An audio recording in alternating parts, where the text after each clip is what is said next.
Okay, so Jim, if I could ask you first, Chapter 224, our new law, puts a lot of the work of shifting and controlling healthcare costs right at the negotiation table between you and whoever is sitting in front of you, whichever hospital or physicians group. So what in the law is changing the dynamics at the table and how?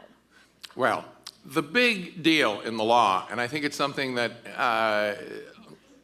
most of the people in this room realize, I mean, there's a million things in the law, but the big deal is that we are the first state ever to set a total medical expense growth goal that applies to every aspect of the health system.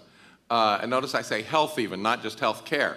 Every aspect of the system in the Commonwealth.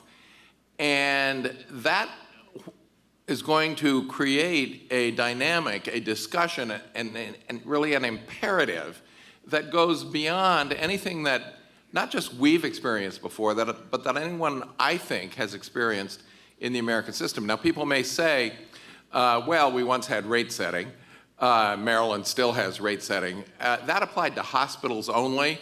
One of the many flaws in that approach was that it applied, first of all, only to one aspect. Secondly, it only applied to our hosts today, Blue Cross.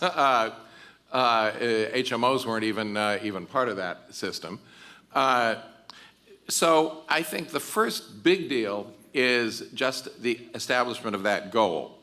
I do think that the encouragement of alternative payment arrangements throughout the system is also going to be transformative. Now, it's not, as Dolores pointed out, it's not the first time we've approached something of that nature. And indeed, Tufts Health Plan never moved away totally from global payments. Our Medicare Preferred Plan has been 99% global payment throughout its history, starting in 1994. And even in our commercial plans, with providers who were willing to contract that way, principally two, Atrius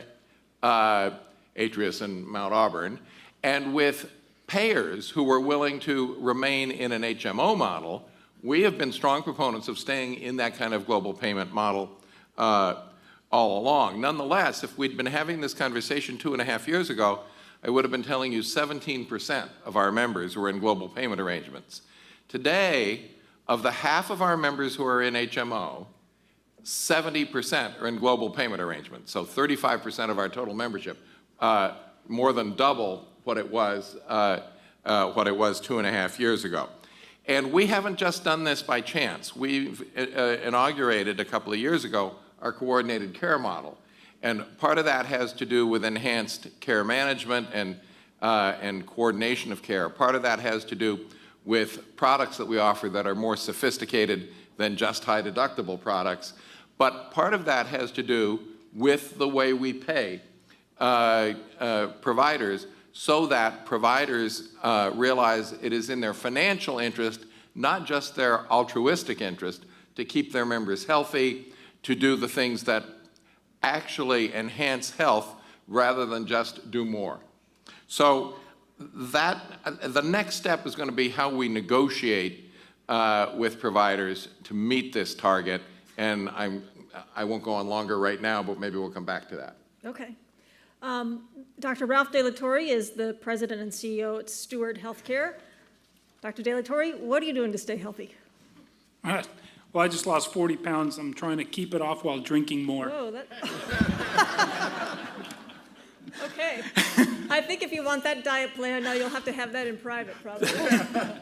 Okay, moving to the law, Steward is out to become the low-cost, high-quality alternative in Massachusetts. What in the law helps you reach that goal, and what might be missing or might get in the way?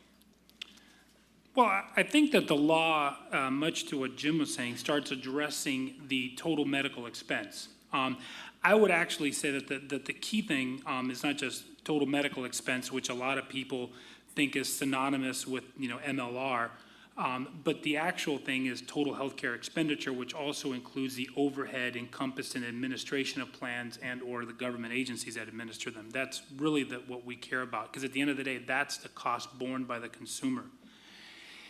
If you all of a sudden start looking at it from that perspective, and with the advent of ACOs, and let's be honest, what an accountable care organization is really is a healthcare vertical where everything tries to be more self-contained, including care management, it automatically starts calling questions that we haven't had before. For examples, some ACOs, us included, have a tremendous amount of care management, case management built into our systems. There is no way that I would ever accept hundreds of millions or billions of dollars of risk if I didn't control some of that myself. So all of a sudden we're in a scenario where there may be a lot of redundancy and duplication. Does the state agency that administers, they feel they need to have some care management? The insurance companies feel they need to do it. We have to do it because if we're going to hold the risk, we're going to do it. So you have all these levels of redundancy which may not have existed in the past, and then the question comes in, well, that's not good necessarily for the consumer. Redundancy is inefficiency, is latent cost. So we have to start getting past that and begin to understand how different providers have different levels of capabilities, and how those capabilities, when you have it, can be priced out of products to really lower the cost that goes out to the consumer. You know, our model is really predicated in things that we haven't done in the past, which is, largely on right-siding care in addition to managing care. I think that those are very important. We talk a lot about, rates in the past, and I think we've all kind of come through the exercise of, I always give the statistics, and I'll start by saying I don't have a dog in this fight because all of our hospitals are on average below the median. But, hospitals are 40% of healthcare costs. And if we went out on the limb and said, you know what, we're going to take the top 30% of hospitals in Massachusetts, and we're going to cut their rates across the board by 10%. Well, 30% of 40% is, 12%? And then 10% of 12% is 1.2. So basically, what you've done is you just took out the largest employers in Massachusetts, because you will bankrupt them if you hit them with 10% for a 1.2% reduction in premium. That doesn't seem very smart to me when you do the math. So the future is really not rates. The future is really control of utilization, managing care, understanding, with comparative effectiveness research, what care is appropriate, what care is not appropriate, getting consumers, the patients, to buy in to this mode of thinking. So I think this bill, by really setting an overall cost standard that is really around total medical expense or healthcare expenditures, lets those conversations happen and takes the fixation off of rates that we've had in the past. Thank you. Amy Whitcomb Slemmer, the Director of Healthcare for All. What's your healthcare goal? Well, Martha, since moving to Massachusetts, I have wanted to run a marathon. The Boston Marathon?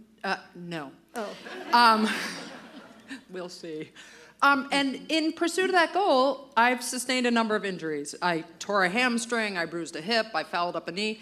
And every time I've been treated for one of those incidents, it's like a healthcare field trip. I had a doctor tell me I was too old to run. She is no longer my doctor. I had, x-rays and tests. And the first person to ask me what my goal was the physical therapist, who said, "What is your goal?" And I explained it was to run a marathon September 30th. And I'm delighted to say, with his good help, I managed to do that yesterday. Whoa. So. I know. Yeah, that's also to explain the foggy answers that I give later.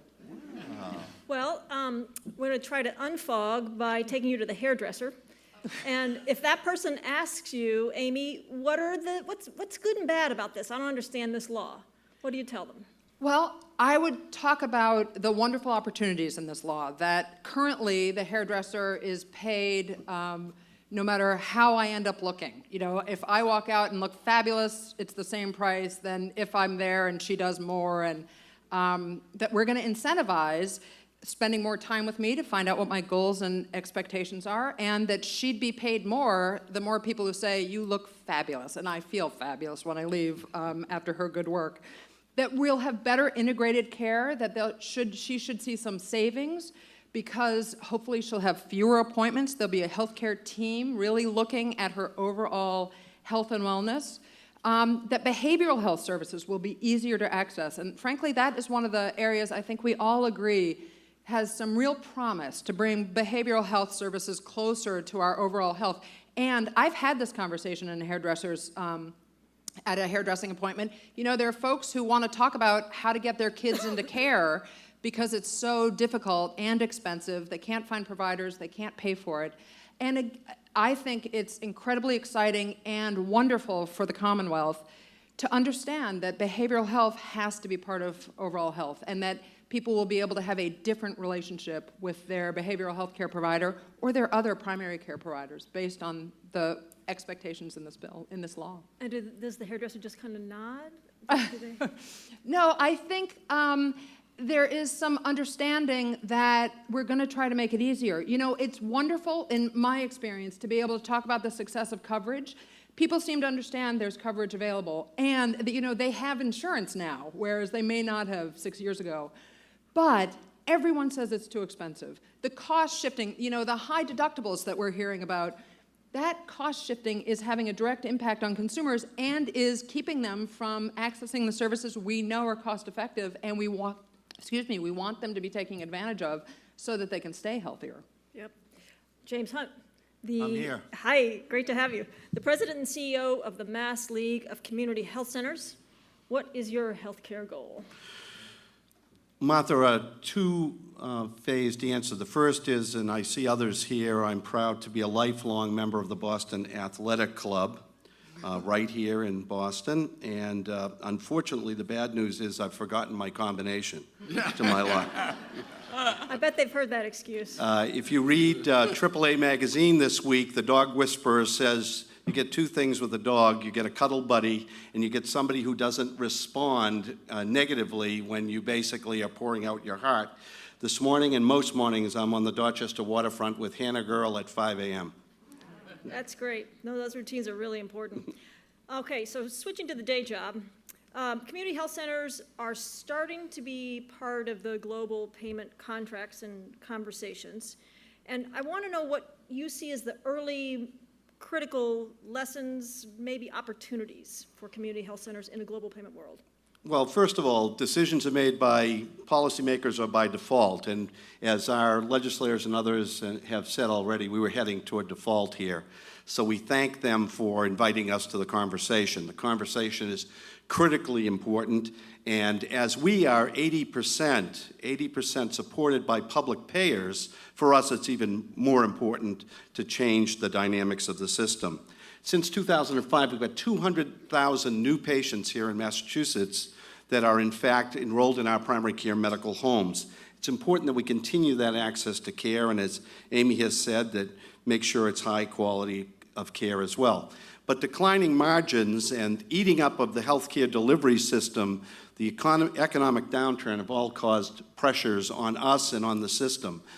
So our issues are addressed partially in 224 and the ongoing conversation. We're very thrilled that workforce has been addressed in the legislation. Not only teaching in community health centers, but loan repayment and attracting providers.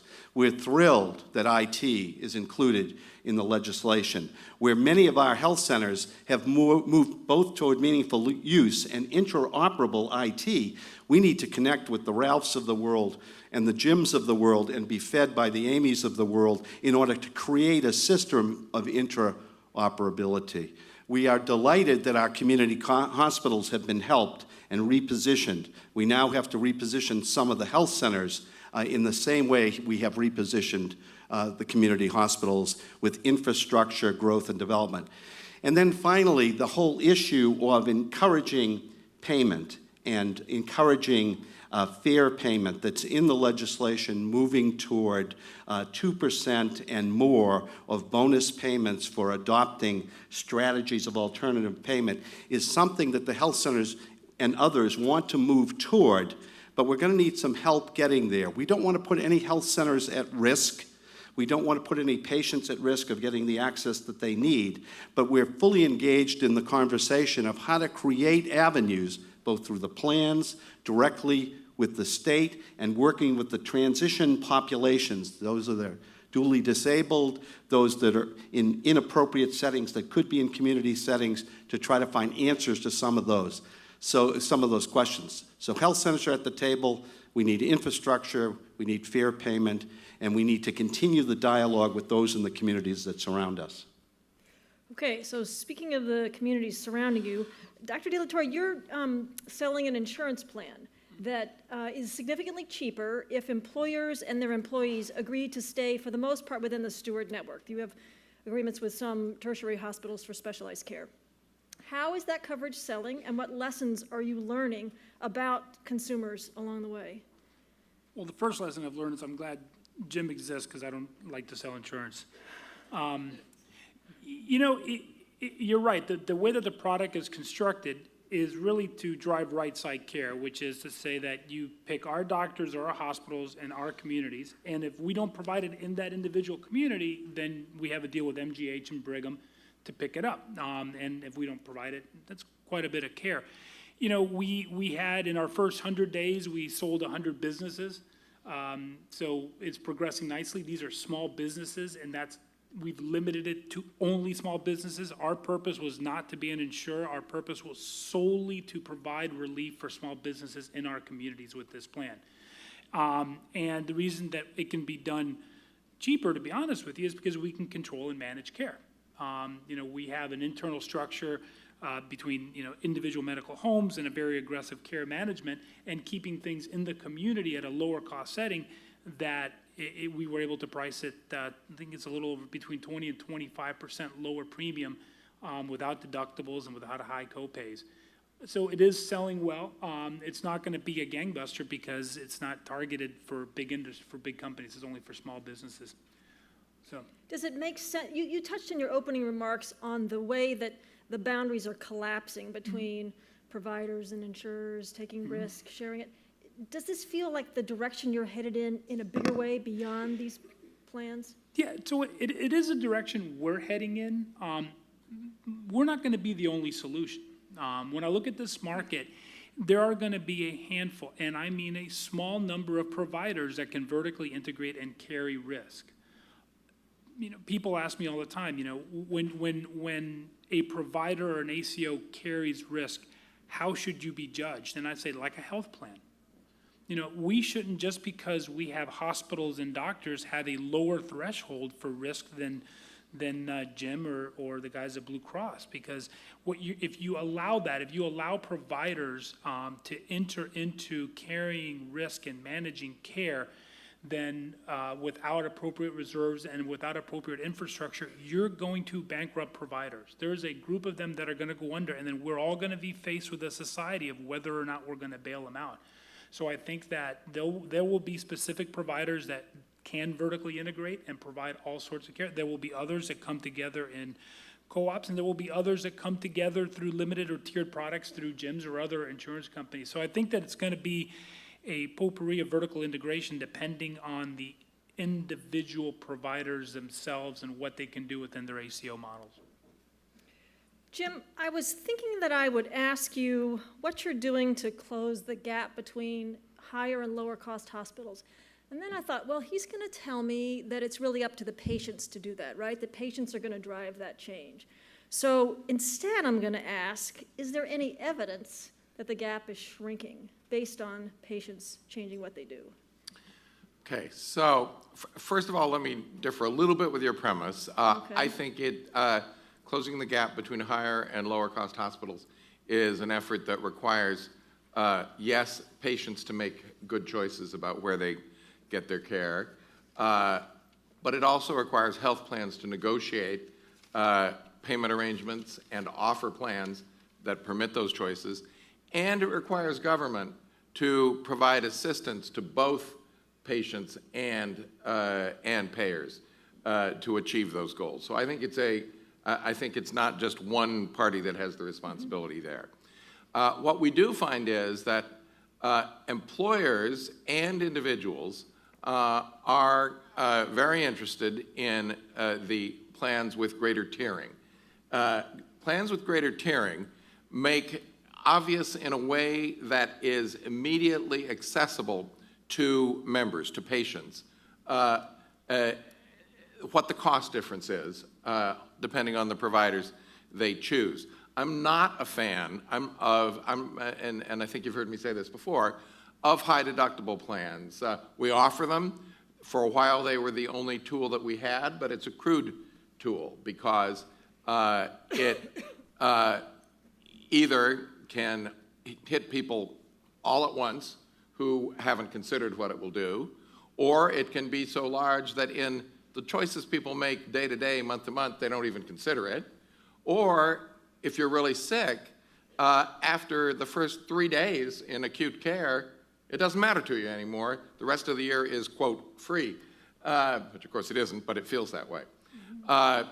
So I think that someone earlier, it might have been Senator Moore, mentioned the responsibility of employers and insurers and government to step up the education of members about what they're buying and what their choices are. It really has to be a coordinated effort. It has to be a stronger effort.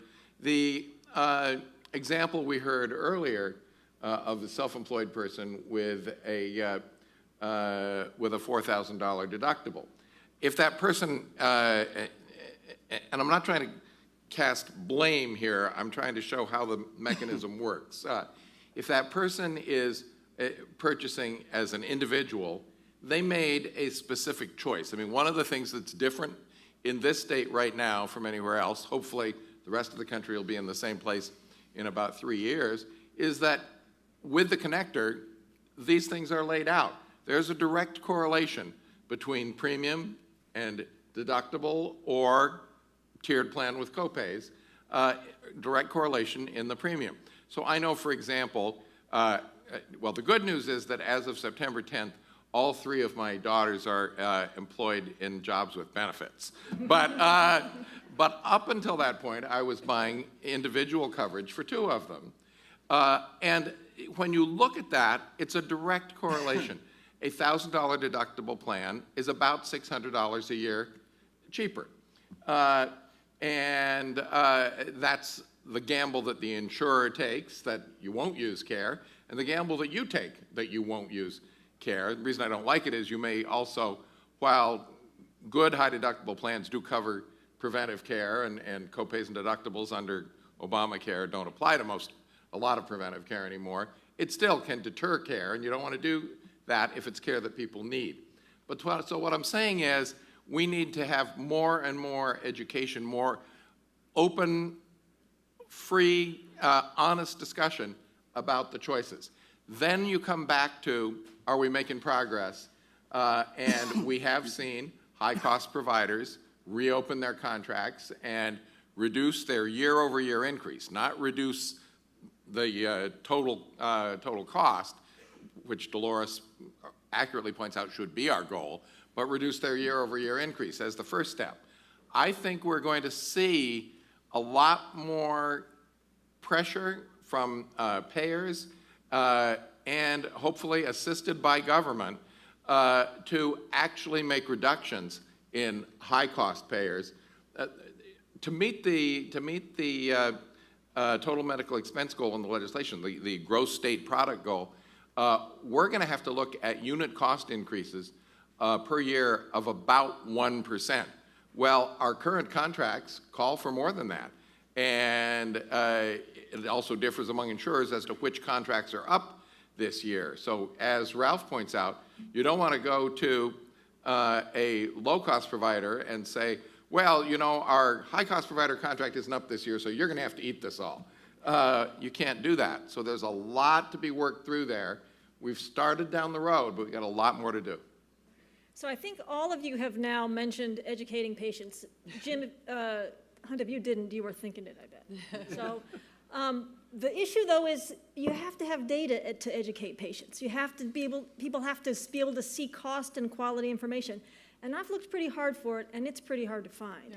So Amy, what is your answer to people when they say, show me where to look? Well, first of all, I think I probably differ from some of the panelists about tiering. You know, we experience tiering as when it becomes a glitch, that for consumers, we're really looking for delivery reform. We want the system to improve and provide better quality care for us. Tiering maintains the status quo in a way that can be burdensome to consumers. If we were tiering, and I appreciate that as we implement Chapter 224, there's an opportunity to do some smart tiering. But for consumers, we'd love to be incentivized to go to the highest quality care, not necessarily the lowest cost. So I think there's some work to do there. We are very excited, Healthcare for All is very excited about some of the new data that will be required. We appreciate being invited to be parts of the conversation to make sure that that is consumer friendly and easily consumable. We think some of the transparency that will come as a result of some of the system change and new reporting that will go on will make a tremendous difference. But as you say, you know, right now, if you search around trying to find where the best outcome for your hip replacement will be, it's incredibly cumbersome and tough on the patient. And I think, you know, when we show up for treatment, we can be in a crisis mode, not in a let's shop around mode. I think making the information as easy to find as possible will make a big difference. And Healthcare for All, we also think that consumers have an opportunity to interact differently with the healthcare system. We do think that there's more responsibility that will come our way, that we want to be engaged in our treatment decisions differently. We want to spend more time with our providers, and we'll be talking to people, and we have a number of efforts that'll be underway trying to do exactly that, invite people to get the most out of what's possible in Chapter 224. Jim Hunt, you know that a lot of the responsibility of that is going to fall on the provider in the office to explain to patients what their choices are and options are. If you could either talk about how you're taking that on or how that is changing the way you think about your workforce needs differently. I have a friend who's getting a master's in health coaching. I mean, there just seems to be this range of opportunities for people now to interact with patients that weren't here 5-10 years ago for sure. Well, just to answer the first one quickly, the continuity of the primary care medical home, the retention of providers, the moving, as Dr. Bigby said, to the highest point on a resume, the getting the right care at the right price at the right price, all starts with the primary care team. So it's really important that the primary care teams be put together and stay together for as long as we can. And we need to, in a way, create a stream of information that isn't just centric, and somebody asked it from the field, isn't just centric to the community health center or the community hospital or the insurer, but flows up and downstream depending on where you think the stream starts. We think the stream starts at primary care, and we're hopeful that those integrated systems and that conversation can take place. But let me say the challenge thing. There are two systems operating here in Massachusetts, as in with most other things. We're a very small state. There's the system in which we talk about that's a didactic system of objective understanding. And then there's the system that says call somebody and ask them where you should get your hip done. And part of that system, and all of you participate in that every day with people calling you saying, who should I see about what? Well, I live in Dorchester. I'm part of the bigger system. I'm part of the objective analysis. But when my neighbors say to me, where's the best place that I can go for secondary care that I need, that I'm a community health center patient, I send them to Kearney Hospital. I say you can get the highest quality of care in your community, and those docs will refer you appropriately downtown when you need to go downtown. You don't need to rush downtown. But we've set this metaphor in place over the years. You know, I remember getting my back hurt, Amy, up skiing in my younger days, and somebody would say, don't go to the Memorial Hospital, head for the highway. You've got to get to Boston if you need to have something done to your back. Well, the moral of that story, that's everybody in this room's educational responsibility, is to educate to at the right place, at the right price, at the right time. Now, having said that, interoperability can really help this conversation, and the sharing of provider streams, the the continuity between teaching health centers and community hospital systems of care and big systems of care, I think is the wave of the future underneath all this.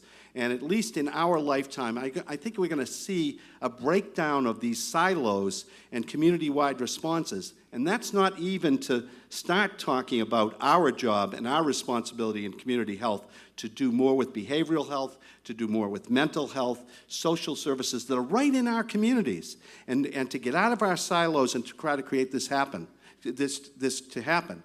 What I believe is that good investments in state infrastructure funding in communities will return a magnitude of resources. The return on investment in health center investments is $3 return for every dollar invested.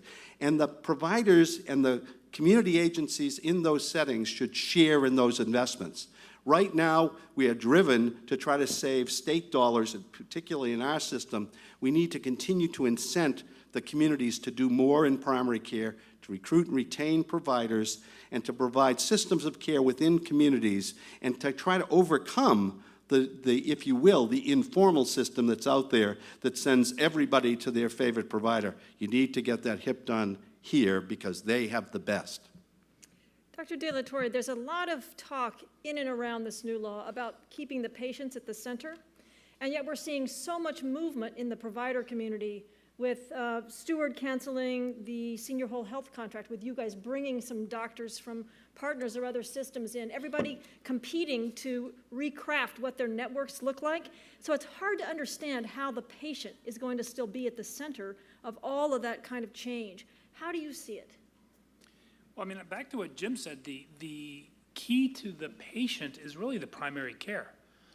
You know, everybody's been fixated on our growth in hospitals, but no one's really noticed that we have actually tripled the size of our primary care.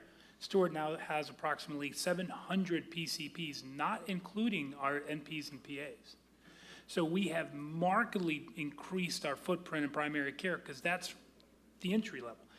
At the end of the day, when it comes to duals especially, the relationship is there. I mean, with all due respect to the insurance companies, most of these duals don't really care who their insurance company is, but they sure as heck care who their doctor is.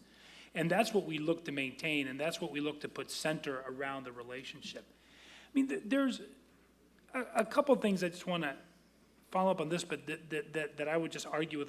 I actually think hospital rates are irrelevant. Absolutely said that, yeah. irrelevant. I think that's important is the total medical expense. You know, when we negotiate a contract, we begin by negotiating total medical expense, and then we backtrack to figure out the hospital rates. It doesn't really matter. And then the other thing that I think at some point we need to address is that if you look at the total cost of healthcare, we're a society, right? And there's every patient that comes into one of our hospitals or one of our physicians' offices contributes to the cost and to the revenue of that institution. But when we look at what Medicaid reimburses, when we even look at what Medicare reimburses, you know, there's a huge burden that's placed on the businesses and on the commercial market because of the lack of reimbursement. If you actually go back a decade and look at Medicaid and look at what it has grown in reimbursement, and all you did was adjust Medicaid reimbursement to keep up with the CPI, the healthcare CPI, you could almost completely erase the variation on the small businesses for the increase in costs. It would almost track back to normal. So we have to recognize that there is cost shifting, and that, you know, we need to start dealing with that. We need to stop addressing things on the per unit cost. We need to understand that whenever we approach a population, we need to approach them as an entirety and not be fixated on what am I going to reimburse for a hip? Because if you do that and you reimburse less than what it costs, then it's got to come out some other place. And that's a realization that we all have to get to as a society, because there's no free lunches in the world. And so we got to change the way that we conduct this business in order to bring some degree of intelligence to the marketplace. Jim, could you comment on whether the law will affect the pattern of cost shifting we've seen in the past? I know a lot of the employer groups are particularly concerned about this issue. Well, the law does not directly address just what Ralph brought out. It does not directly address Medicare, because it can't. That's a federal question, or Medicaid rates. What it does do is direct all state payers to move rapidly to global payments. Now, as I say, the market is moving in that direction, but that is a slower process, partly because, remember, I mentioned roughly half of the insured in Massachusetts are in PPO arrangements, and no one has yet figured out a good way to do global payments with PPO. I believe actually that we will, but no one's done it yet. So I think that the state paying its fair share up front, because after all, it all gets paid somewhere in the system anyway, no matter what. But paying it up front so that we know what the real costs are is very important. The law does not get us there yet, but by changing to I think a better payment mechanism, it's a step in that direction. I have a question. Oh, Sam, Amy, did you want to jump No, in? I was just going to say, we could get excited about well-structured global payments that don't have any disincentives to treat and that values the patient experience. That, I think, is what we're expecting to come from Chapter 224 that was not necessarily in place during the time of capitation, under the original capitation structures of the 90s. We think that's going to make a huge difference, again, to people's overall health and also answering some of these questions about where is the best place to go for the care you're seeking. Can I just ask her one follow-up? I'll come right back. Are you saying that, so Jim says that 36% of his members are in a global budget, global payment contract. Now, are you saying that we don't see those elements in the existing contracts yet? I don't know that they're there. If they're there, I have to say, I've asked lots of folks about what the patient satisfaction looks like and what the questions, what are we being asked? Not just the surveys that we're used to filling out, but really what we're looking for and what we think the balance to making sure we get adequate care is the patient experience that we have faith that we've gotten the care that we need, that we have been adequately cared for. And I don't think those questions are being asked yet. I also don't know, and I'm excited because I've heard from several insurers that we're on the cusp of hearing how patient overall health is going. I think that's going to be incredibly exciting and compelling to help encourage people to move into, as I say, what's possible with implementing 224. Well, can you tell us, Mr. Roosevelt? Well, so, member satisfaction or patient satisfaction remains higher in Massachusetts than anywhere else in the country, and you see that in the national NCQA ratings that were released about 2 weeks ago. Number one HMO in the country is here, not represented on this panel, but here, number one PPO is represented on this panel, and higher. And while there are clinical measures in those rankings, there are also member satisfaction measures, higher rankings than the integrated systems in in other parts of the country, higher than Kaiser, higher than Geisinger, and so on. We do find, just to be very straightforward about it, we do find that when a member switches to a plan with more significant tiering or high deductible, that at first, part of this education process is there is a dip in member satisfaction until they begin to understand the choice that they've made. Same thing is true with limited networks for that matter. All these are tools that have to work together, and all of them, just to comment on something Amy said a few minutes ago, should not be based solely on cost. Quality, if done right, tiering in particular, but for that matter, limited networks also should reflect a quality measure as well.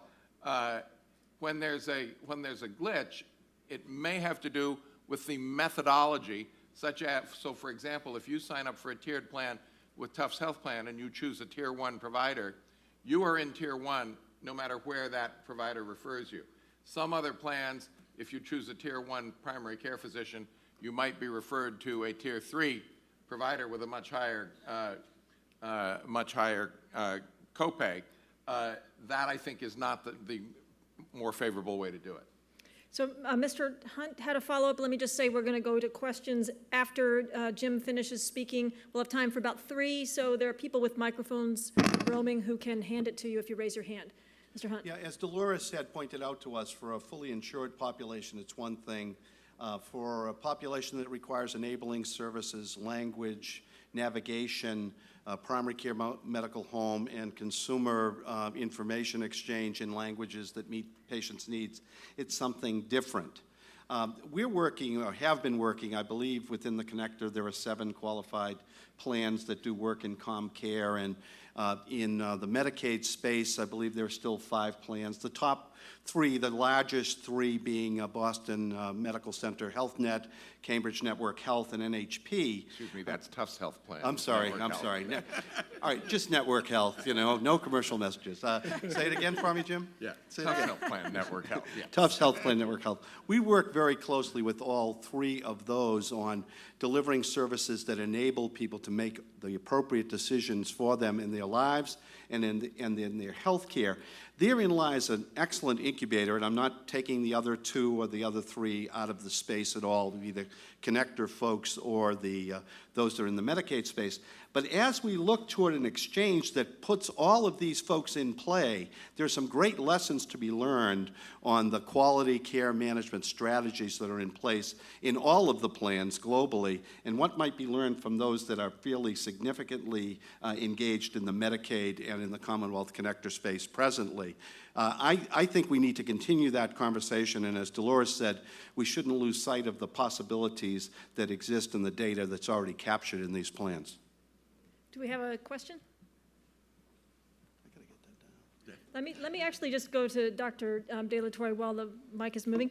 A lot of people, when I said, what should I ask the panelists about this morning, they said, well, show me the money. I mean, are we really seeing anything that's making a difference? So can you point to some way that doctors of the larger systems within Steward are doing something that's both improving money and saving care as a result of some of the incentives that we see in this legislation, in this bill? Absolutely. I'll go to the results for someone who's not represented on the panel is our AQC. I mean, our quality scores have gone up dramatically in the 2 or 3 years since we started it. Our risk dollars saved has also accrued nicely. So I think that there is a financial as well as a quality product that you can point to and say, here is, here it is. The proof's in the pudding. So I think we've got a long way to go, but we've made a lot of progress. So yes. Mary Lou Sutter, Boston College Graduate School of Social Work. Thanks to the Senate President, the Speaker, Senator Moore, and others, 224 actually does not ignore behavioral health. Long marginalized and segregated from the healthcare system, I'm asking you, sir, to take the leap. So what is the connective tissue as we think about integrating behavioral health into medical care for great client outcomes? I'd even go for just good patient outcomes. Thank you. Global payments. I mean, if you think about how, so let me just disclaimer, we're the largest behavioral health inpatient provider in Massachusetts. We just, we're, with our acquisition of Mercy, we're opening up another outpatient center, and we're in the process of setting one out in Puerto Rico because we had so many addiction patients who wanted to leave the area. So we're very, engaged in this endeavor. If you think about a revenue-driven system, a fee-for-service revenue-driven system, you are driven towards top-line growth. What is profitable? How do we increase our top line? How do we increase our bottom line? So it's looking at what drives revenue and what drives profitability. Guess what? Behavioral health ain't high on the list. It ain't even on the list. So if all of a sudden you change and you think to yourself, and what's in front of you is that you are responsible for an entire population because you have this global payment. You're being given a lump sum to take care of an entire population. All of a sudden, what you do, what you build, and what you put in place is not derived over what drives your profitability, but the services that you need to provide to take care of the patients that you have within that. Your revenue is set day one. Now you have this group of people you need to take care of. So that drives building a lot of these less profitable things because you have to. It's part of your business model in a global payment system to provide them and provide them well. Amy, sorry, Amy, and then Jim. Go ahead. Well, I just quickly add to that just as Ralph points out, in a global payment model, it makes sense for behavioral health needs to be managed as in a holistic fashion. The same thing ought to be true with insurers. Behavioral health, medical management, case management ought to be, I believe, is better done, and I believe we've demonstrated this over the years, is better done when it is done in the same setting within the insurer rather than carved out, which was the tradition for plans other than ours for a long time. Blue Cross has moved to do this, do it in-house as well. I am so optimistic about the opportunity we have to move behavioral health closer into our overall health. And I love Mary Lou's phrasing of connective tissue. You know, if we really are going to incentivize wellness and keeping us healthy, and we have the prevention trust investments available, it's not just the medical model. There really is an opportunity. We have to be talking about people's, you know, hunger and health and housing. They're all interconnected, and social workers, I think, have to be part of that team. I think there are other providers that have been kind of on the sidelines of our overall care. I think there's an opportunity here to bring them front and center, and I think there is some very exciting work going on at some of the Massachusetts provider and hospitals that we can look to, because they've put patients at the center and are spending time trying to figure out and remove barriers for patients being compliant and being healthy. Question down here? Thank you very much. I'm Eric Schneider. I'm director of RAND Boston. RAND is a nonprofit research organization. And I want to thank the panelists for excellent discussion. Much of it has emphasized the consumer or the patient as a sort of market participant whose choices will change the system. But we actually know from research in Massachusetts, and I appreciated the discussion of the patient experience, that patients, consumers, caregivers, members can actually contribute quite a lot of information about their experience of care, the quality of care, and the safety of care. And I guess the question I have is to what extent the legislation will amplify this consumer voice, and what more could be done in terms of adding consumers to governance, to the political or the processes that the legislation lays out as we go forward. Thanks. Amy, you start? Well, I know there was an awful lot of pushback from some of my friends in this room about asking to have some of these new boards include no conflicts of interest, that we're looking for some expertise to sit at the Health Policy Council, and we specifically have opportunities for leadership and patient participation. So there are consumer voices that have been incorporated into a number of the new boards and commissions that are a result of implementing 224. We're really excited about that because we think as we're making decisions, you know, the group that stands to benefit the most are consumers right now. You know, we expect to experience our healthcare in a different way, in a more integrated way, and as we, over time, are healthier, we will save money.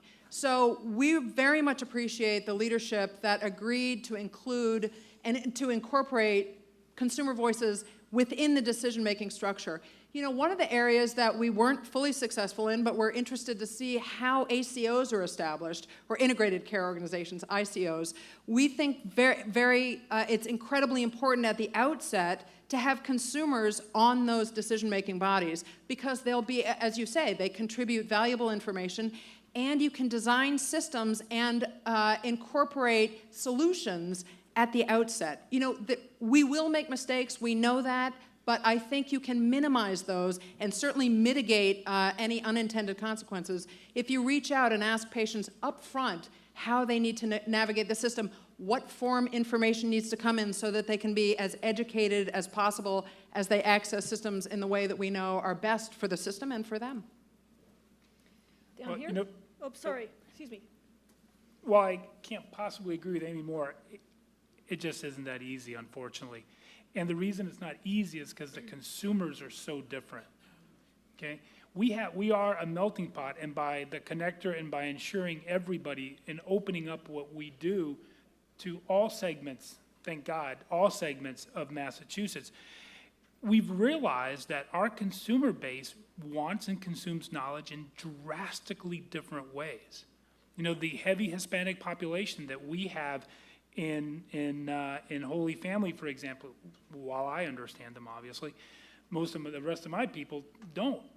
And then you look across the Portuguese, the African American, the Cambodian. We are such a melting pot that defining the consumer experience to what we normally think of as a consumer experience in a cocktail party is just wrong and it's judgmental. So we struggle with that. We try to do it. I can't possibly, but I just want people to understand that it's not for lack of trying, it's just you struggle with it because it's a very diverse, and sometimes even within a hospital, you have to come up with multiple different ways of engaging with patients and driving their understanding of healthcare varies dramatically from, socioeconomic groups to cultural groups, and it's important and it's hard. Boy, I absolutely agree. I would never want to say it's easy, and I appreciate that it will be complicated and it will be expensive. Healthcare for All, we advocate specifically for the most vulnerable people among us, and it is part of our work will be focused on making sure this law benefits the underserved, helps level some of the health disparities, because we believe there's potential to do that.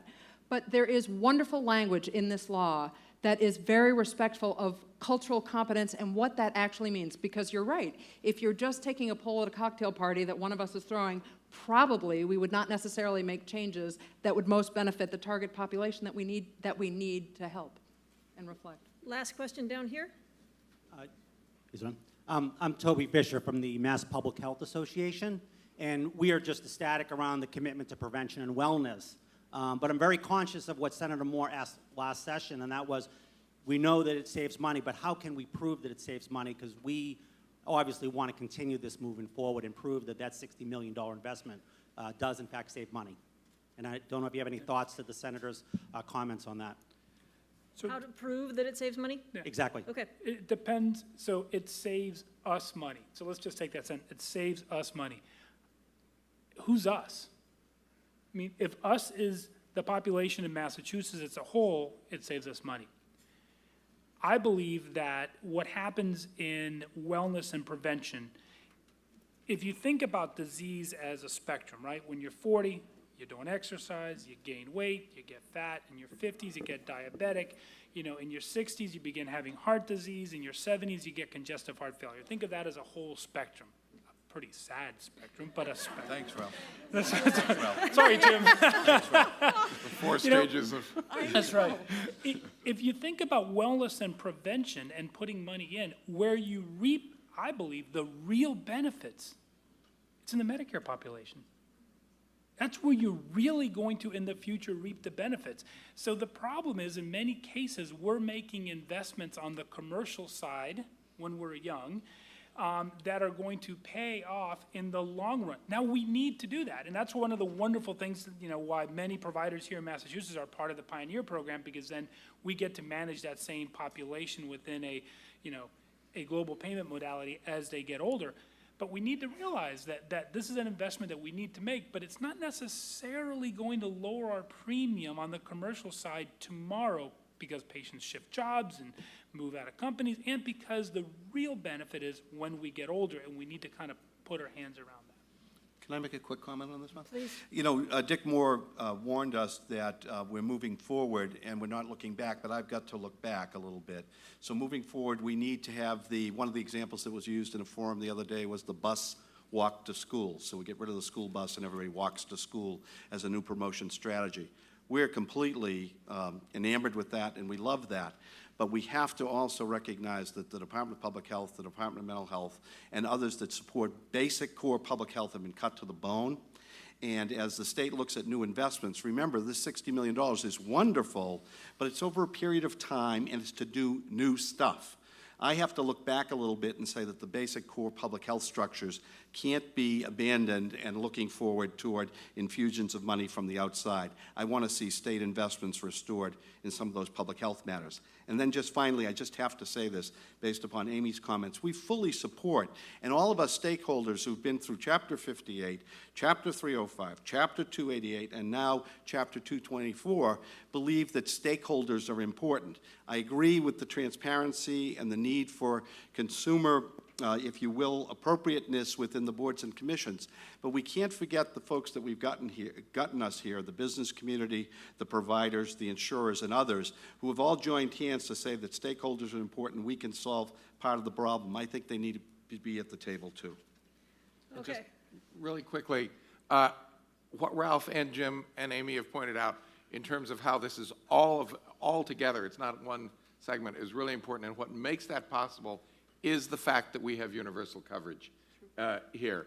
It moved the arguments between cost and care to being a public policy issue, such as we are discussing here today, instead of being a food fight between providers and payers, which is what everyone thought of it as before. So we really need to acknowledge that it's because we did that, and it's really important for our country as a whole that we maintain that on November 6th for the rest of the country.